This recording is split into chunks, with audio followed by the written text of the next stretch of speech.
येणाऱ्या काही दिवसांमध्ये सीटी सेलचा पीसीबी आणि पीसीएम ग्रुपचा रिझल्ट जाहीर होणार आहे मित्रांनो. तर ते रिझल्ट घरबसल्या मोबाईलमधून कसा चेक करायचा, चला संपूर्ण प्रोसिजर जाणून घेऊया.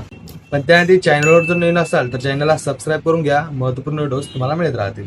तर चला काय प्रोसिजर आहे जाणून घेऊ. तर तुम्हाला तुमच्या गुगलमध्ये सर्च करायचं आहे महासीईटी आणि ही पहिल्याच नंबरची वेबसाईट तुम्हाला ओपन करून घ्यायची आहे. यामध्ये तुम्ही पाहू शकता की सीईटी एक्झामिनेशन पोर्टल या ऑप्शनवर तुम्हाला सिम्पली क्लिक करून घ्यायचं आहे. इथे जे आपण रजिस्ट्रेशन करता वेळेस ईमेल आयडी टाकला होता ते ईमेल आयडी तुम्हाला इथे टाकायचा आहे, पासवर्ड टाकायचा आहे आणि साइन इन करून घ्यायचं आहे. त्यानंतर तुमचं डॅशबोर्ड तुमच्यासमोर अशा प्रकारे ओपन होईल. यामध्ये वेगवेगळे ऑप्शन तुम्ही पाहू शकता. आता तुम्हाला इथे खाली स्क्रोल करून घ्यायचं आहे. तर इथे खाली तुम्हाला ऑप्शन पाहायला मिळत असेल स्कोर कार्ड, या ऑप्शनवर तुम्हाला क्लिक करून घ्यायचं आहे. त्यानंतर जेही एक्झाम तुम्ही सीईटी मधून दिलेला असेल ते सर्व हॉल तिकीट इथं अवेलेबल होतील मित्रांनो. तर आता जे आहे पीसीबीच्या फर्स्ट अटेम्प्टचा रिझल्ट जारी झालेला आहे, त्यामुळे इथं आता पीसीबी फर्स्ट अटेम्प्ट असं लिहिलेलं आहे मित्रांनो. या ऑप्शनवर तुम्हाला क्लिक करून घ्यायचं आहे. त्यानंतर तुमचा रिझल्ट तुमच्या समोर अशा प्रकारे शो होईल मित्रांनो. हे पाहू शकता तुम्ही की तुमचं जे रिझल्ट आहे स्कोर कार्ड आहे ते इथं डाउनलोड झालेलं आहे. तर अशा प्रकारे तुम्हाला तुमचा सीईटीचा रिझल्ट चेक करायचा आहे. तर महत्त्वपूर्ण व्हिडिओ आहे मित्रांनो, सर्वांना शेअर करा आणि काही अडचण आल्यास कमेंट मध्ये सांगा मित्रांनो. नक्की तुम्हाला तुमच्या कमेंटचं उत्तर मिळेल. तर चला भेटूया नेक्स्ट व्हिडिओ मध्ये. धन्यवाद.